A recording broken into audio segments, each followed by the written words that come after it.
ঢাকাই চলচ্চিত্রের জনপ্রিয় মুখ শবনম বুবলী এবার নতুন এক স্বপ্নের কথা জানালেন।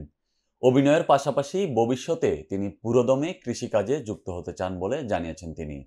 সম্প্রতি নিজের ফেসবুক অ্যাকাউন্টে একগুচ্ছ ছবি পোস্ট করে বুবলী লেখেন, ফুল ফল শাকসবজি চাষ করব, হাঁস মুরগি গরু ছাগল পালন করব, কারণ প্রকৃতি একটু বেশি সুন্দর, তাই প্রকৃতির খুব কাছে থাকতে চাই।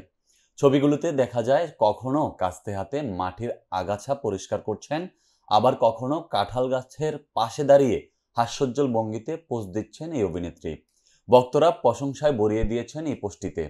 উল্লেখ্য, পেশাগত জীবনের শুরুতে শবনম বুবলী ছিলেন একজন বেসরকারি এয়ারলাইন্সের কেবিন ক্রু।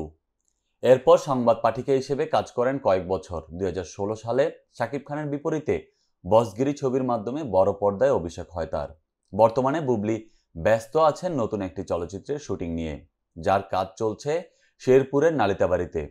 2022 সালে লিডার আমি বাংলাদেশ ছবির পর শাকিব খানের সঙ্গে আর কোনো প্রজেক্টে দেখা যায়নি তাকে। বর্তমানে তিনি অন্যান্য নায়কের সঙ্গে নিয়মিত পর্দা ভাগ করে নিচ্ছেন। চলতি বছরে রোজার ঈদে মুক্তি পায় বুবলীর জঙ্গলি, যেখানে তার বিপরীতে ছিলেন সিয়াম আহমেদ। আর আসন্ন কুরবানির ঈদে মুক্তি পেতে যাচ্ছে সর্দার বাড়ির খেলা নামের নতুন সিনেমা, যেখানে জুটি বেঁধেছেন জিয়াউল রোশনের সঙ্গে। নতুন সিনেমা আর প্রকৃতির টানে কৃষিকাজের স্বপ্ন, এই দুই মিলিয়ে ভক্তদের কাছে যেন নতুন এক বুবলীকে হাজির করেছেন তিনি।